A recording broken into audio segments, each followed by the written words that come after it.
Good morning and welcome to Farm Factor. I'm your host, Jamie Bloom.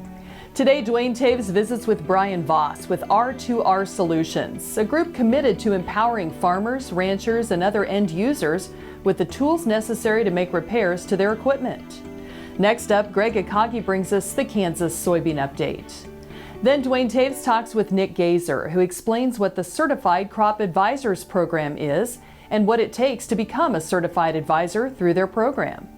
Find out what's going on around the state with the Kansas Farm Bureau update. And to wrap up, it's Plain Talk with Kyle and Duane. It's all coming up on Farm Factor. Stay tuned.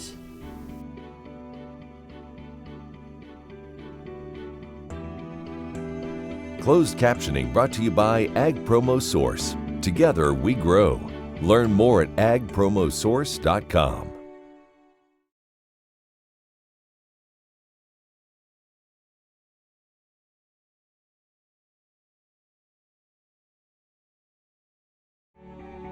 This segment brought to you by Kansas Farm Bureau, the voice of agriculture. To join today or for more information, go to kfb.org or find us on Facebook and Twitter. Welcome back to Farm Factor. Up first, Duane Toews talks to Brian Voss with R2R Solutions. Duane Toews joining you once again on the program. A chance to catch up with Brian Voss with Right to Repair Solutions. Brian, you a producer, and it's a topic that has been somewhat heated in parts of the country about producers having the right to repair their equipment. Certainly the industry and equipment has gotten much more technical in nature. There's some pluses and minuses over this topic. Tell us a little about it from your perspective. I guess my first thing is with R2Rsolutions.org. When I first found out about, kind of what they were doing, and they were taking, making it an industry collective. The industry was coming together from the tractor and combine manufacturers, and they're going to be providing more diagnostic tools and information, seminars and training, and a lot more of those, all that stuff for the farmer to be able to use that to help diagnose and repair their equipment. So I was initially pretty excited by that. It's just another tool in the toolbox for me so that I can use it, so to make that stuff, make it a little bit easier for myself. And so that's why I was pretty excited about it, and here today with R2Rsolutions.org. We think about the realities are a majority of producers have got a significant farm shop at home. Yeah. They'd like to do as much of the repair and maintenance work as they can, but there are some things that can cause problems if things don't get done properly. Yeah, absolutely. I mean, that's one of the keys to our family farm success is a lot of that preventative maintenance we do in the wintertime, and then being able to diagnose and fix stuff when it does break down on a timely fashion. Anytime you can prevent any of that downtime, it's just so critical anymore with the tight planting windows and these extended harvests that are going out longer and longer, it seems like. It's just real key to make sure that you can do that stuff. And with the workforce development issues that the dealers have, and everybody has, not getting the right service technicians or not having all those people, it's good that the farmer has an extra tool in order to help out the dealer be able to give that service back and ultimately help the farmer out in the end. So, one of the things that gets discussed or talked about, though, is proprietary information and making sure that we don't make some bigger problems in the long run. Yeah, and that was one of the things, when we were talking about this, there was kind of an aha moment when we were talking was there's a difference between the types of code that we're talking about. Me as a farmer, I wanted the diagnostics code so I could help learn what it was, if it was just an O2 sensor, if it was something more important, that I could have that, and either I can order the parts or work through my dealer in order to solve that issue. Otherwise, it was, some folks were talking about embedded code and getting into the ones and zeros behind how the computer works and all that sort of stuff, and that wasn't exactly what I needed. I needed more of the diagnostics code, and that's what I was happy to see that manufacturers are stepping up and going to provide that to us. So, making things a little bit more uniform and with a kind of a standard on how we're going to progress from here. Yeah, by the 2021, all the manufacturers are going to have this information and these diagnostic tools available to us, and so they're going to vary by brands, is what I've been told. Some of them already have, some of the colors already have those tools out there. I haven't had any experience that I needed that stuff yet, but I'm happy I know that I got it, and now I can go to my dealer and make sure I can acquire it when I do need it. So as a producer, Brian, where do you go from here as far as the future in terms of right to repair? I'm pretty excited about it. This is going to be the first iteration of what they're going to be giving out to the farmers. And I think just with the technology that's going on and farmers getting more savvy and savvy all the time with this stuff, I think that this is a beginning of a really cool new future for a lot of these tools that they're going to have out there for farmers to use. So I'm pretty excited to see where it goes. Well, our thanks to Brian Voss, producer working on behalf of the Right to Repair Solutions program, talking about the ability of producers to do more on-farm maintenance and do it in a safe and responsible manner while working with their regular dealership and the repairs that need to be made there as well. That'll do it this time around on the program. Jamie, we'll send it back to you. Thanks, Duane. After the break, it's this week's Kansas Soybean Update. Stay with us.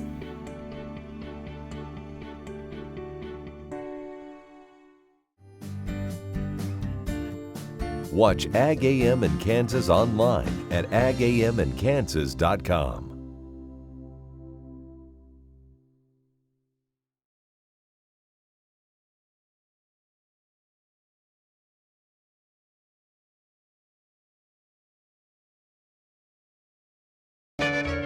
Ag Promo Source is a unique group of marketing specialists with one mission: help your ag business grow. Each affiliate has their own area of expertise, and they work together to bring you advice, products, and services. To get started, visit agpromosource.com. Ag Promo Source. Together we grow. Valley Vet Supply is devoted to providing information and professional quality products at reasonable prices.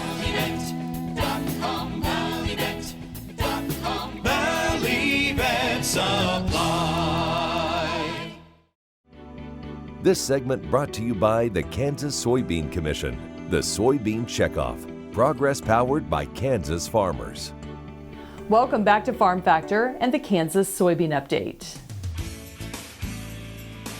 This is the Kansas Soybean Update. It's brought to you by the Kansas Soybean Commission. The Soybean Checkoff, progress powered by Kansas farmers. Scott Stebner, Director of Communications with the Kansas Beef Council, joins us. Scott, in response to a growing number of people searching for local and online meat sales, Kansas Beef Council is creating a digital platform to directly connect consumers looking to purchase beef with those who produce it. The Kansas Beef Council, in terms of our communication and marketing efforts, has always been led by data and statistics. And so we've been carefully monitoring relevant Google search terms over the years. And one of the things that has steadily increased is consumers looking for more community-based and online-based meat in their local community. And we want to be a good resource for them, especially in the last few months that has spiked. Kansas is a leading beef production state. The chances are if consumers have bought a steak in Kansas, it has a hoof print in Kansas. But for those who want to prefer to purchase their steak in their community, we are launching a resource that's going to help connect them to producers that also sell in this way. And what that's going to look like is we're going to have a consumer-facing directory of beef producers that they can search by county and get in front of them. And what we're going to do and how this is going to be different is we're going to specifically market this to consumers using Google advertisements to get it in front of consumers who are Googling these terms. And most importantly, we want to be a great source of relevant, fact-based, science-based information that's going to positively impact beef demand. You're accepting submissions to be included in the directory? Exactly. The directory is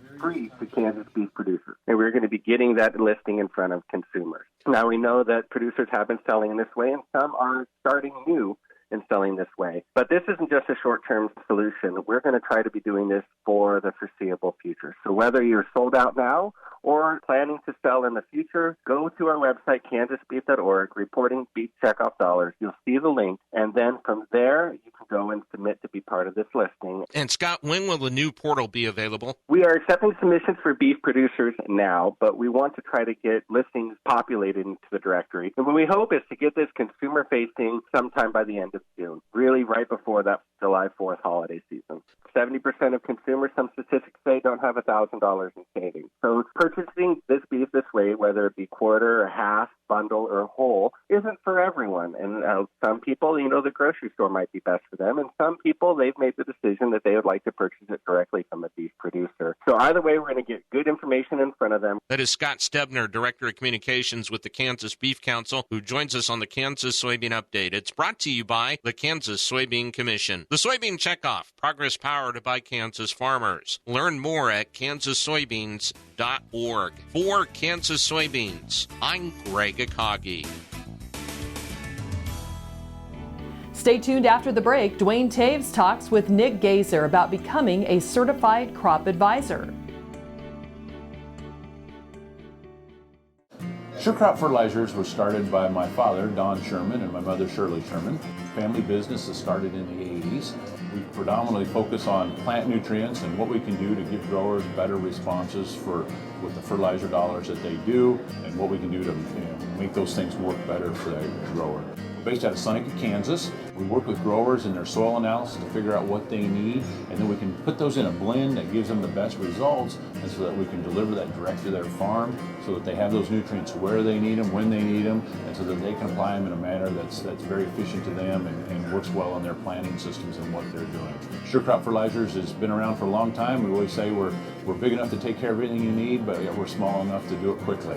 You can get a hold of us at 1-800-635-4743. Our website is surecropfertilizers.com, and you can always email me at Corey@surecropfertilizers.com, and with any questions you have, we're glad to answer it and work with you.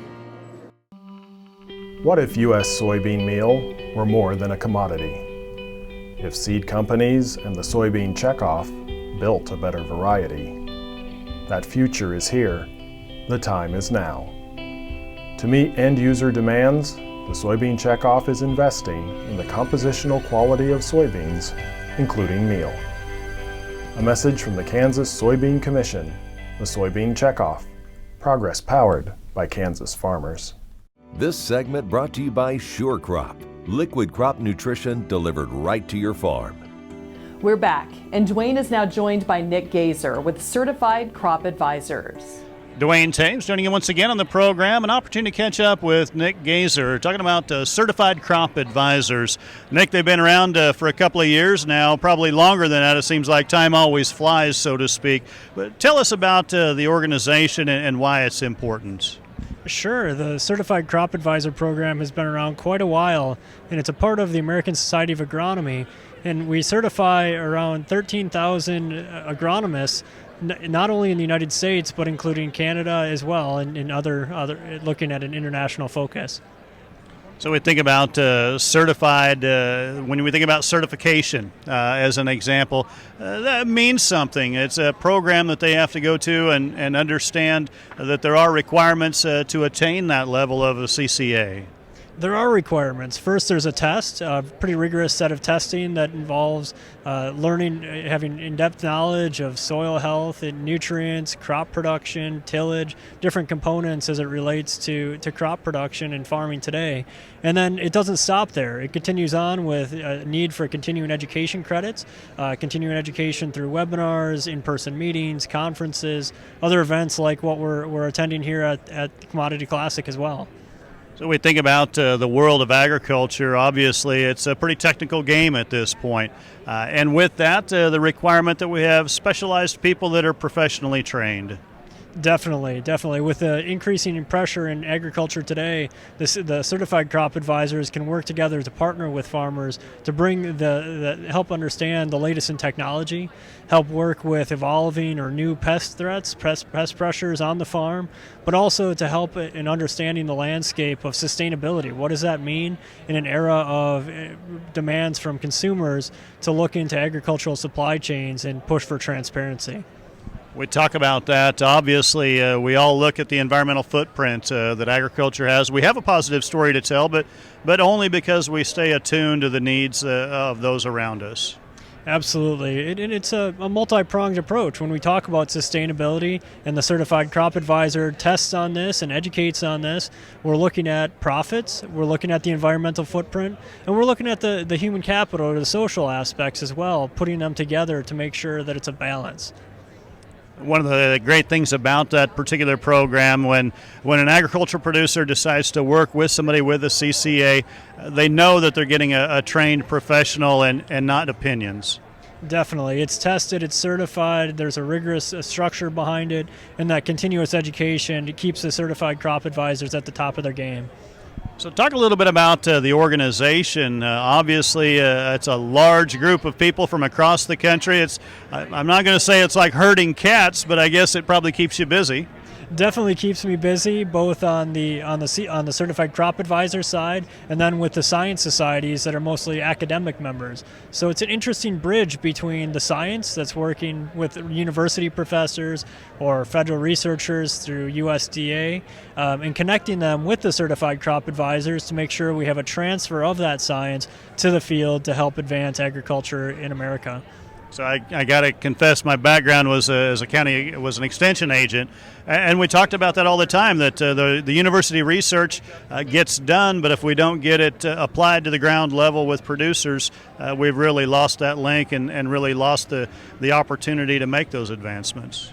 That's absolutely correct. And we need to educate and work on the translational science. How do we translate what's coming out of the university through on-farm trials, education through field days, soil pits, looking at crop growth throughout the year, all these different tactics coming together and utilizing the best we have available in precision data technology as well to look at repeatability and results and to monitor progress along the way. That'll do it this time around on the program. Jamie, we'll send it back to you. Thanks, Duane. Come back after the break for the Kansas Farm Bureau update.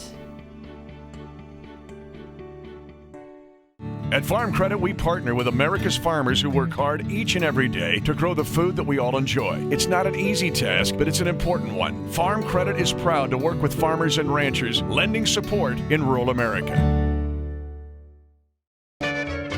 Ag Promo Source is a unique group of marketing specialists with one mission: help your ag business grow. Each affiliate has their own area of expertise, and they work together to bring you advice, products, and services. To get started, visit agpromosource.com. Ag Promo Source. Together we grow. Kansas Corn reminds you that E15 fuel is the right choice for every kind of driver. For the car enthusiast, E15 has higher octane. For the thrifty driver, E15 is priced lower than regular unleaded. For the nature lover, E15 provides cleaner air. For the shopper who buys local, E15 has more ethanol from our Kansas corn farms. Choose E15 for a higher octane, lower price, cleaner American fuel. Message from the Kansas Corn Commission.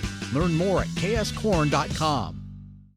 Kansas Farm Bureau has served farm families and rural Kansas for more than 100 years, and we're pleased to offer new healthcare coverage choices for Kansans in 2020 through Kansas Farm Bureau health plans. No matter what stage of life you're in, we'll have options that fit your lifestyle. Plus, our network of providers is one of the largest available throughout the state of Kansas and beyond. For more information, including the different plans available, or to get a quote, visit kfbhealthplans.com.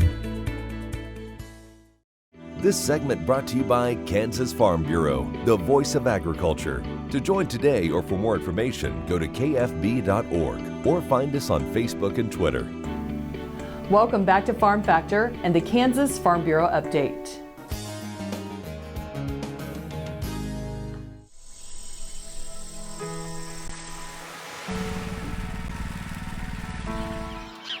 We're still waking up every morning and we're putting our boots on. And we're going to work, and we're farming. That's all we know how to do. So we're going to continue to do that. We are going to continue to produce food enough for the entire country. It's far from business as usual in cities and towns across America. Over the last few weeks, you may have seen some empty shelves at your local grocery store. But we want you to know that America's farmers and ranchers are still farming, working diligently in their fields, barns, and orchards to continue feeding America today and tomorrow, just like we do 365 days a year. Farmers care. Otherwise, they wouldn't go into the season totally unknowing if there's going to be a 2021 season for them. I think they do that every year. I think that's the salt of the earth, good heart of people who grow food. We're proud to serve the men and women who treat their work as a calling, not a job. Of course, farmers can't do it alone. To all the farm suppliers and grocery store clerks, thank you. We do not take you for granted. Resiliency is part of farming, and believing in tomorrow is core to a farmer's creed. We are all in this together.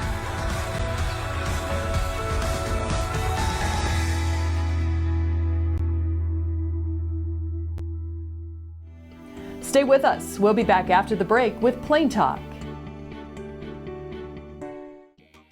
The Kansas Wheat Innovation Center in Manhattan is rediscovering ways to get improved varieties and new genetics in the hands of farmers faster. Grower-led and checkoff-funded research initiatives are bringing about positive change. This grassroots leadership provides a strong voice in Topeka and Washington, D.C. Now is the time to partner with Kansas Wheat in moving wheat forward. Kansas Wheat Commission and Kansas Association of Wheat Growers. Farmers investing in their future and yours. Log on to rediscoverwheat.org. I'm Bob Swartz, and I've devoted the last 43 years to helping Kansans reach their retirement goals and to protect the family farm. At Bob Swartz Financial, we believe everyone should be able to live the retirement they've always dreamed of. Our team of professionals can help you create an efficient strategy using a variety of investment vehicles to help you address your financial needs and your concerns. Bob Swartz Financial values commitment and transparency. This segment brought to you by Santa Fe Trail Meats in Overbrook. Let us help feed your family. Welcome back. Now let's see what Kyle and Duane are up to on Plain Talk. Hi, this is Kyle Bauer with Plain Talk with the guy who always says, celebrate what you want to see more of, Duane Toews. Yeah, you know, some people just don't really take that to heart either. They kind of go along and just get kind of caught up in the day-to-day and don't celebrate the little victories. Well, I think what it means a little bit, too, is, look, if your wife's a really good cook, it's like you ought to celebrate every once in a while and say, hey, you're a really good cook. You might get more cooking. Who would have thought? Who would have thought? You might get more food. Yeah. Your fact or fiction question of the day, Kyle Bauer. The state sport of Maryland is cribbage. Cribbage? Fact or fiction? I thought it was croquet. I'm going to go with fiction. It is fiction. The state sport of Maryland is jousting. Jousting? Oh, we need to go to Maryland. I am so disappointed in Kansas right now. I know. What's our state sport? Do we have a state sport? I don't know if we do. Should if lobby we don't, for jousting. Yeah. Because there's all kind of that going on. Yes.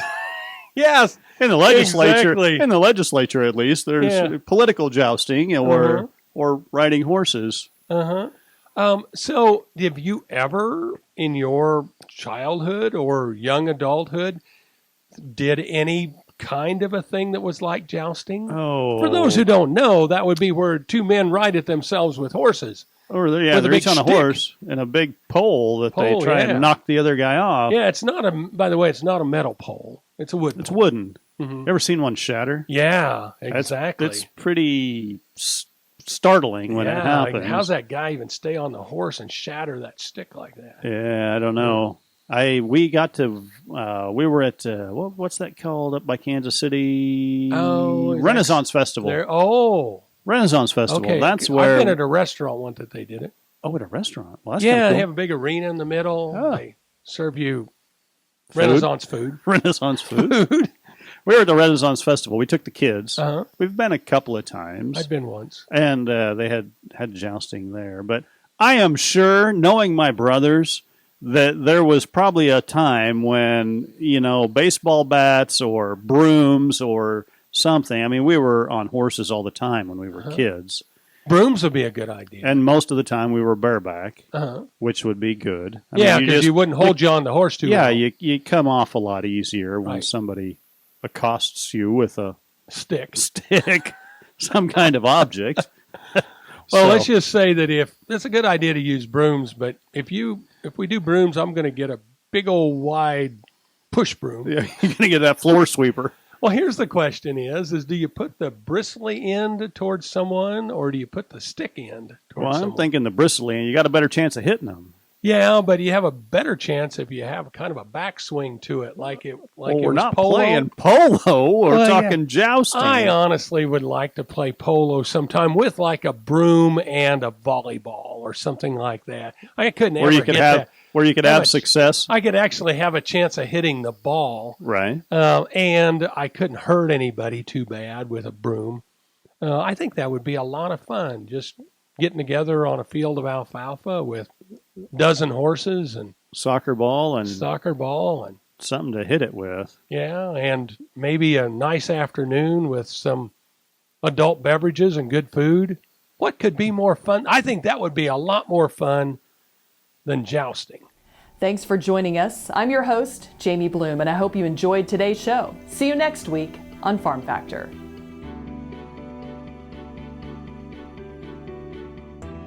Closed captioning brought to you by Ag Promo Source. Together we grow. Learn more at agpromosource.com.